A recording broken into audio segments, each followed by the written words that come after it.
കേരളീയ ദർശൻ അവതരിപ്പിച്ചുകൊണ്ടിരിക്കുന്ന കണ്ണാടിയിലൂടെ ഇന്ന പരിപാടിയുടെ പുതിയൊരു എപ്പിസോഡിലേക്ക് ബഹുമാന്യ പ്രേക്ഷകരെ ഹാർദവമായി സ്വാഗതം ചെയ്യുന്നു. ഒരു പതിറ്റാണ്ടിന് മുമ്പ് വരെ ഇന്ത്യൻ രാഷ്ട്രീയത്തെ സംബന്ധിച്ചിടത്തോളം, ഇടതുപക്ഷത്തെ സംബന്ധിച്ചിടത്തോളം, പ്രത്യേകിച്ചും അതിലെ അതിലെ മുൻനിരയിൽ നിൽക്കുന്ന രാഷ്ട്രീയ പാർട്ടിയായ Indian communist party, Marxist, CPIM, ആ CPIMന്റെ മുഖ്യ ശത്രു കോൺഗ്രസ് ആയിരുന്നു. ഒരു പതിറ്റാണ്ടിന് മുമ്പ് വരെ, അതായത് ഇന്ത്യക്ക് സ്വാതന്ത്ര്യം ലഭിച്ച അവിടെ മുതൽ കമ്മ്യൂണിസ്റ്റ് പാർട്ടിയുടെ മുഖ്യ ശത്രു കോൺഗ്രസ്. 1964 കമ്മ്യൂണിസ്റ്റ് പാർട്ടി പിളർന്നപ്പോൾ അതിൽ അവിഭക്ത കമ്മ്യൂണിസ്റ്റ് പാർട്ടി കോൺഗ്രസിനോടൊപ്പം നിൽക്കുകയും ആ കോൺഗ്രസിനോടൊപ്പം നിൽക്കുന്നതിനോട് യോജിപ്പില്ലാത്ത ബഹുഭൂരിപക്ഷം വരുന്ന പ്രവർത്തകർ, അണികൾ, മെമ്പർമാര് എല്ലാം CPIM എന്ന പുതിയ രാഷ്ട്രീയ പാർട്ടിയിൽ വിശ്വസിക്കുകയും പുതിയ കമ്മ്യൂണിസ്റ്റ് പാർട്ടിയിൽ വിശ്വസിക്കുകയും ആ കമ്മ്യൂണിസ്റ്റ് പാർട്ടി അതിന്റെ രൂപീകരണത്തിന്റെ പ്രധാനപ്പെട്ട കാരണം തന്നെ കോൺഗ്രസിനെ എതിർക്കുന്നതിൽ വന്നിട്ടുള്ള അഭിപ്രായ ഭിന്നതയാണ്. ഇന്ത്യൻ ബൂർഷ്വാസിയെ വിലയിരുത്തുന്നതിന് വന്നിട്ടുള്ള അഭിപ്രായ വ്യത്യാസമാണ്. ആ വ്യത്യാസമാണ് ഇന്ത്യൻ കമ്മ്യൂണിസ്റ്റ് പാർട്ടിയെ പിളർത്തിയത്. അന്ന് മുതൽ CPIMന്റെ മുഖ്യ ശത്രു എന്ന് പറയുന്നത് ഇന്ത്യൻ നാഷണൽ കോൺഗ്രസ് ആയിരുന്നു. എന്നാൽ കഴിഞ്ഞ ഒരു പതിറ്റാണ്ടോളമായി കമ്മ്യൂണിസ്റ്റ് പാർട്ടിയുടെ CPIMന്റെ മുഖ്യ ശത്രു കോൺഗ്രസ് അല്ല, BJP ആണ്, ഭാരതീയ ജനതാ പാർട്ടിയാണ്. അത് കഴിഞ്ഞ 5 വർഷം തൊട്ടിങ്ങോട്ട് എടുത്തു നോക്കിയാൽ അത് വളരെ ഉയർന്ന നിലയിൽ തന്നെ മുഖ്യ ശത്രു BJP ആയി പരസ്യമായി പ്രഖ്യാപിച്ചുകൊണ്ടുള്ള പ്രവർത്തനങ്ങളാണ് ഇന്ത്യയിൽ CPIMനോടൊപ്പം നിൽക്കുന്ന ഇടതുപക്ഷ പ്രസ്ഥാനങ്ങളും നടത്തുന്നത്. അതിന്റെ കാര്യകാരണങ്ങളിലേക്ക്, രാഷ്ട്രീയ ഭൗതിക സാഹചര്യങ്ങളിലേക്കൊന്നും ഇപ്പോൾ കിടക്കുന്നില്ല. എന്നാൽ കഴിഞ്ഞ ലോക്സഭാ തെരഞ്ഞെടുപ്പിൽ കേരളത്തിലെ 10ലധികം നിയമസഭാ മണ്ഡലങ്ങളിൽ 1ാം സ്ഥാനത്ത് BJP എത്തി എന്നുള്ളത് CPIMനെ സംബന്ധിച്ചിടത്തോളം ഉറക്കം കെടുത്തുന്ന സംഭവമാണ്. പ്രത്യേകിച്ചും തൃശൂർ ലോക്സഭാ മണ്ഡലത്തിൽ BJPയുടെ സ്ഥാനാർത്ഥി വിജയിച്ചത് അവർക്ക് ഒരിക്കൽ പോലും ഉൾക്കൊള്ളാൻ കഴിയാത്ത ഒരു സംഭവമാണ്.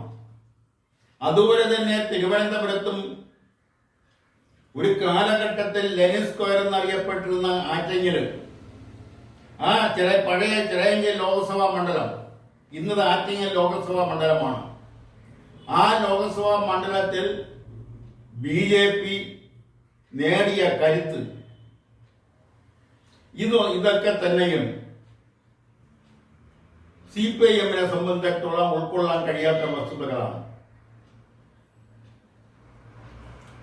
ആ നിലയ്ക്കാണ് കഴിഞ്ഞ ദിവസങ്ങളിൽ കൂടിയ ആ പാർട്ടിയുടെ കേന്ദ്ര കമ്മിറ്റി യോഗം, അതിനു മുമ്പ് പോളിറ്റ് ബ്യൂറോയും എല്ലാം വിലയിരുത്തിയത് കേരളത്തിലെ ലോക്സഭാ തിരഞ്ഞെടുപ്പിലുണ്ടായ ദയനീയമായ പരാജയത്തിന്റെ കാരണങ്ങളെക്കുറിച്ച്, ആ കാരണങ്ങൾ തിരഞ്ഞെടുക്കുന്നതിന് വേണ്ടിയാണ് കേന്ദ്ര കമ്മിറ്റിയുടെ ബഹുഭൂരിപക്ഷം സമയവും ചെലവഴിച്ചത്. അതിൽ ഉയർന്നു വന്ന പ്രധാനപ്പെട്ട ഒരു വസ്തുത എന്ന് പറയുന്നത് കേരള ഭരണത്തെക്കുറിച്ചാണ്. സർക്കാർ വിരുദ്ധ മനോഭാവം ജനങ്ങളിൽ ഉണ്ടായി. അത് വോട്ടർമാരെ സ്വാധീനിച്ചു. കേരളത്തിലെ 19 ലോകസഭാ മണ്ഡലങ്ങളിലും പരാജയപ്പെടുന്നതിനുള്ള പ്രധാനപ്പെട്ട കാരണങ്ങളിലൊന്ന് ഭരണവിരുദ്ധ വികാരം തന്നെയാണ്.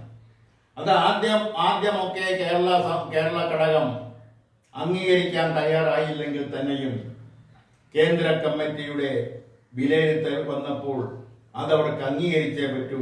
അവർക്കത് ശിരസ വഹിച്ചേ മതിയാവും. അതാണല്ലോ കമ്മ്യൂണിസ്റ്റ് പാർട്ടിയുടെ സംഘടനാ പാരമ്പര്യം. അങ്ങനെ അത് ഉൾക്കൊള്ളാൻ തയ്യാറായി. പിന്നീട് അതുപോലെ തന്നെ മറ്റു ചില കാര്യങ്ങൾ, പാർട്ടി നേതാക്കളുടെ അഹങ്കാരം, അഴിമതികൾ, അത് താഴെ ഘടകം തൊട്ട് മേലെ ഘടകം വരെ ഉള്ള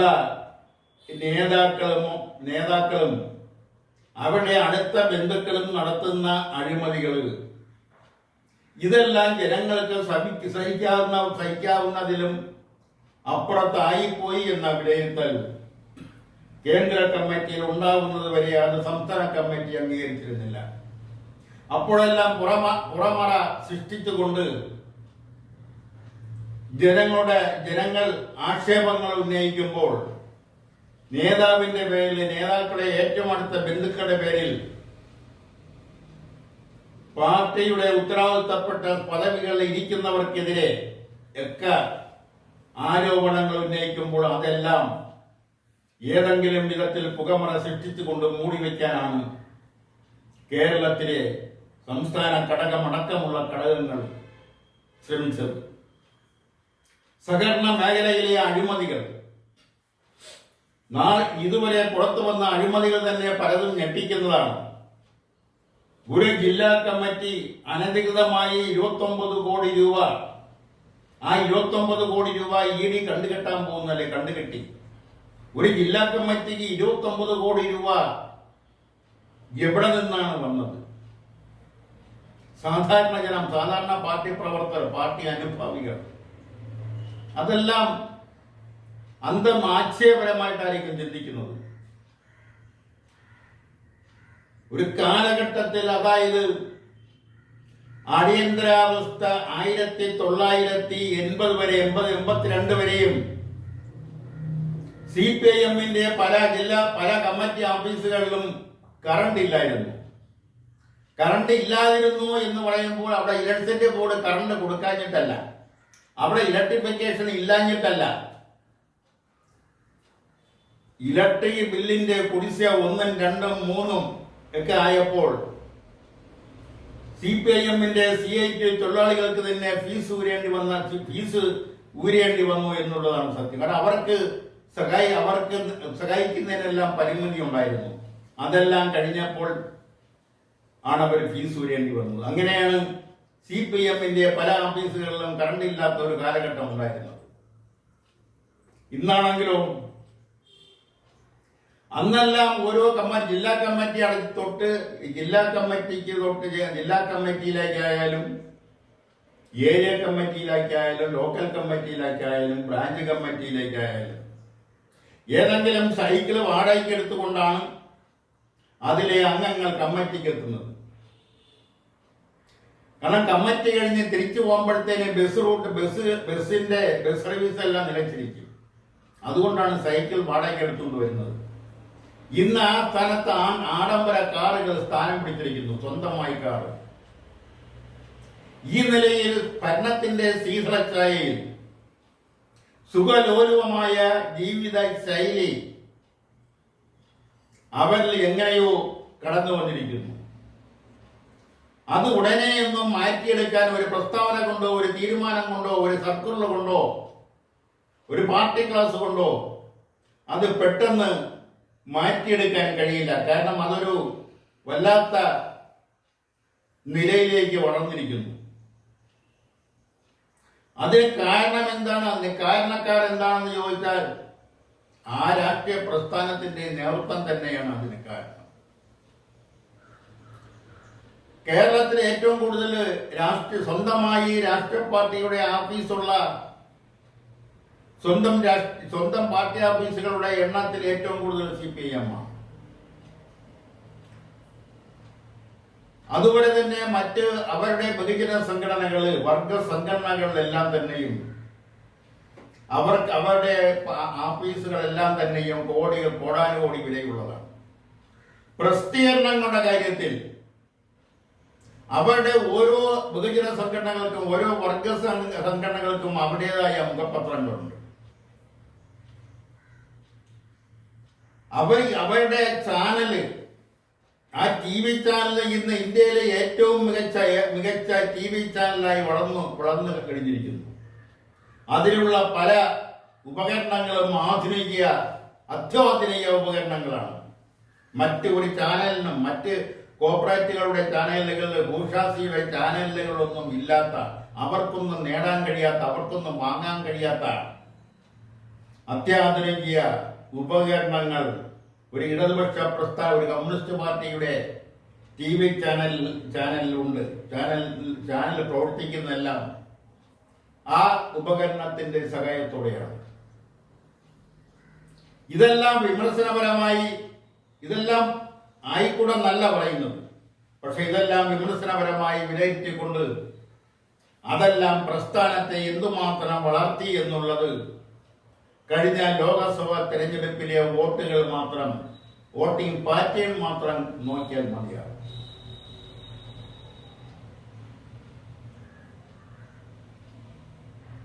ഇരുപത് ലോക്സഭാ മണ്ഡലങ്ങളിൽ 19 ലോക്സഭാ മണ്ഡലങ്ങളിലും വിജയിച്ച ചരിത്രം ഇപ്പോൾ കേരളത്തിലെ ഇടതുപക്ഷ പ്രസ്ഥാനത്തിനുണ്ട്.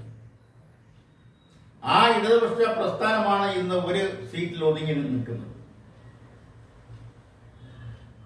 അത് എത്രയൊക്കെ പുറമറ സൃഷ്ടിച്ചാലും അതിന്റെ കാരണങ്ങൾ എന്താണെന്ന് സാധാരണ പാർട്ടി പ്രവർത്തകർക്ക്, അനുഭാവികൾക്കെല്ലാം അറിയാം. എന്നാൽ അത് തുറന്നു പറഞ്ഞുകൊണ്ട് അതിന് തിരുത്തലുകൾ വരുത്തിക്കൊണ്ട് മുന്നോട്ട് പോകാൻ ആ പാർട്ടിയുടെ കേന്ദ്ര കമ്മിറ്റി തീരുമാനമെടുത്തിരിക്കുന്നു. ആ തീരുമാനം സംസ്ഥാന കമ്മിറ്റിയിലേക്ക് ഫോർവേഡ് ചെയ്തിരിക്കുന്നു. അതൊരു പുതിയ സംഭവമാണ്. ആ പാർട്ടിയുടെ ചരിത്രത്തിൽ ഒരു പുതിയ സംഭവമാണിത്. അപ്പൊ അത്രത്തോളം പാർട്ടി പെറ്റി ബൂർഷ സ്വഭാവത്തിലേക്ക് നീങ്ങിയത് കൊണ്ടാണ് കേന്ദ്ര കമ്മിറ്റിക്ക് അങ്ങനെ ഒരു തീരുമാനം എടുക്കേണ്ടി വന്നത്. അത് എത്രത്തോളം പ്രാവർത്തികമാക്കാൻ കഴിയും എന്നുള്ളത് കാത്തിരുന്ന് കാണാം. അതുപോലെ ഇടതുപക്ഷ മുന്നണിയിലെ രണ്ടാമത്തെ കക്ഷിയായ CPI, communist party of Indian communist party, അതിന്റെ സംസ്ഥാന സെക്രട്ടറി ശ്രീ ബിനോയ് വിശ്വത്തിന്റെ പ്രസ്താവന ചെങ്കൊടിയുടെ പേരിൽ, ചെങ്കൊടിയുടെ മറവിൽ, ചെങ്കൊടിയുടെ തണലിൽ അധോലോക സംസ്കാരം വളരാൻ അനുവദിച്ചുകൂടാ. അപ്പൊ ചെങ്കൊടിയുടെ തണലിൽ അധോലോക സംസ്കാരം ഇവിടെ വളർന്നു കഴിഞ്ഞു എന്ന് പറയാതെ പറഞ്ഞിരിക്കുന്നു. അതിന് ഉത്തരവാദിയായി അതിനുള്ള സാഹചര്യം, ഭൗതിക സാഹചര്യം, രാഷ്ട്രീയ സാഹചര്യം ഉണ്ടാക്കി കൊടുത്തതായി അവരുടെ എല്ലാം പേരിൽ നടപടിയെടുക്കാൻ കഴിയുമോ എന്ന് ചോദിച്ചാൽ ഇല്ല എന്നാണ് ഉത്തരം. അവരെല്ലാം തിരുത്തി നേരായ മാർഗത്തിലൂടെ വരുമോ എന്ന് ചോദിച്ചാൽ അതൊക്കെ കാത്തിരുന്ന് കാണേണ്ട കാര്യങ്ങളാണ്. അവരൊന്നും പെട്ടെന്ന് തിരുത്താൻ അവർക്ക് കഴിയില്ല. കാരണം ആ നിലയിൽ സുഖലോലുപരമായ ജീവിതം നയിച്ചവർ, പണം സമ്പാദിച്ചവര് ഒക്കെയാണ് അവർ. അതുകൊണ്ട് CPIയുടെ രോദനം മനരോധനമായി മാറാതിരിക്കട്ടെ എന്ന് ആഗ്രഹിക്കുന്നു. അതുപോലെ തന്നെ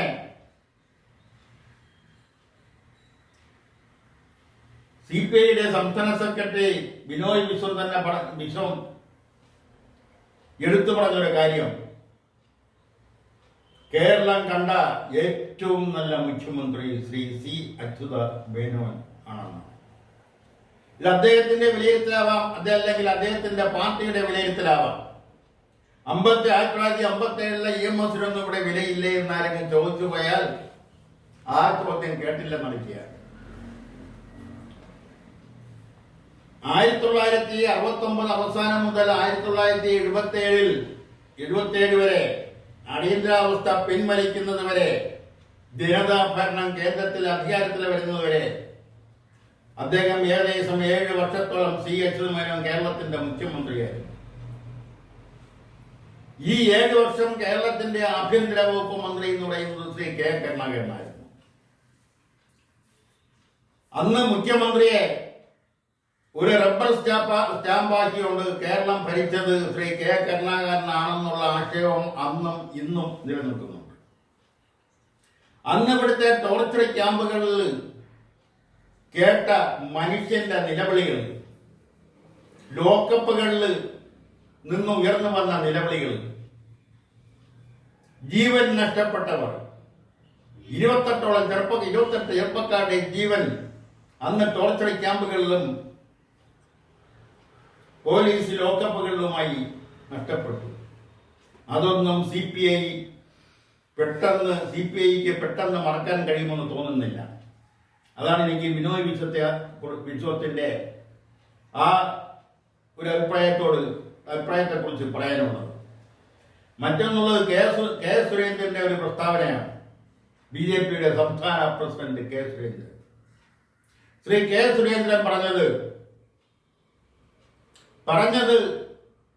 BJPയുടെ കേന്ദ്ര സഹമന്ത്രി ജോർജ് കുര്യനോടാണ്.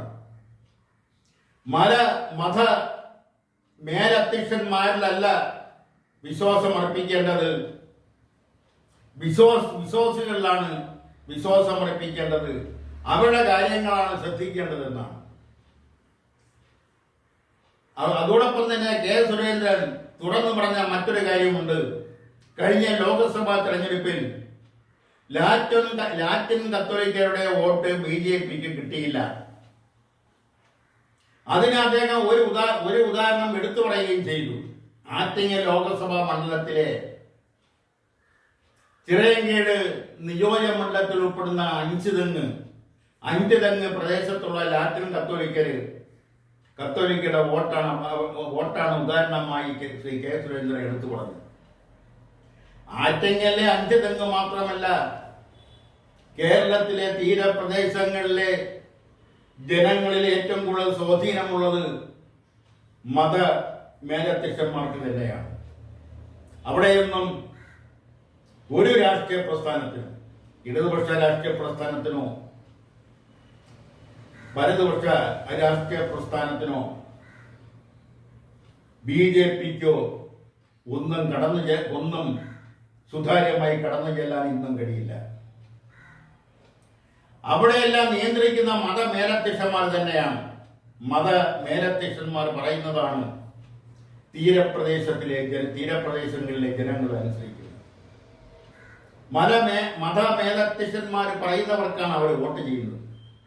എന്തുകൊണ്ട് സ്വാതന്ത്ര്യം ലഭിച്ച് പതിറ്റാണ്ടുകൾ കഴിഞ്ഞിട്ട് അധികമായിട്ടും 6 പതിറ്റാണ്ടുകൾ പിന്നിട്ടിട്ടും എന്തുകൊണ്ട് ആ മേഖലകളിൽ ഇവിടുത്തെ രാഷ്ട്രീയ പാർട്ടികൾക്ക് കടന്നു ചെല്ലാൻ കഴിയുന്നില്ല?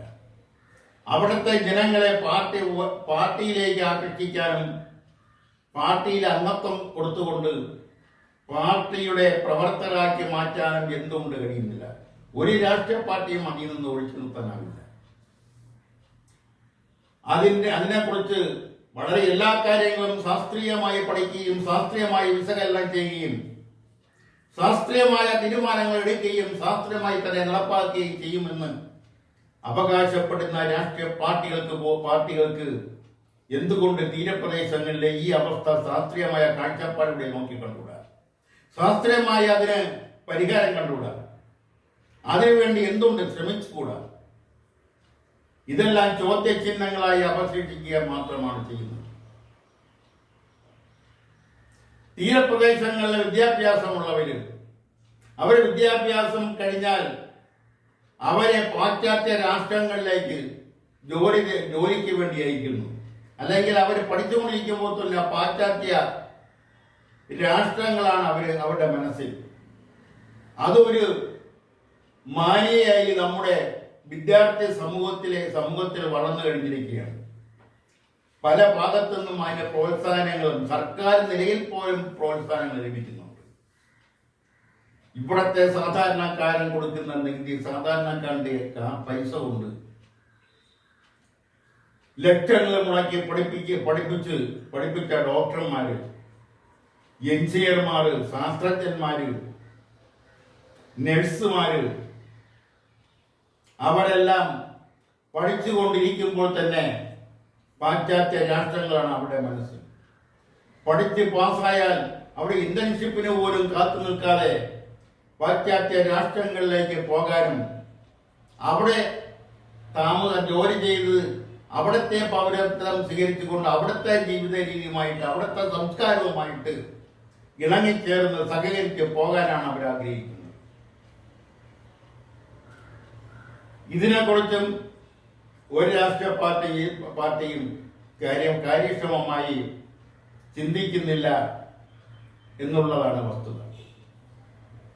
ഇങ്ങനെ നിരവധി പ്രശ്നങ്ങൾ കേരളത്തിൽ ഇന്ത്യ അങ്ങനെ നിൽക്കട്ടെ, കേരളത്തിൽ നെഗറ്റീവായിട്ട് നിരവധി പ്രശ്നങ്ങൾ ഉയർത്തിക്കൊണ്ട് വരേണ്ടതുണ്ട്. സമയ പരിമിതി മൂലം ഇന്നത്തെ കണ്ണാടിയിലൂടെ എന്ന പരിപാടി ഇവിടെ പൂർത്തിയാക്കുകയാണ്. നന്ദി, നമസ്കാരം.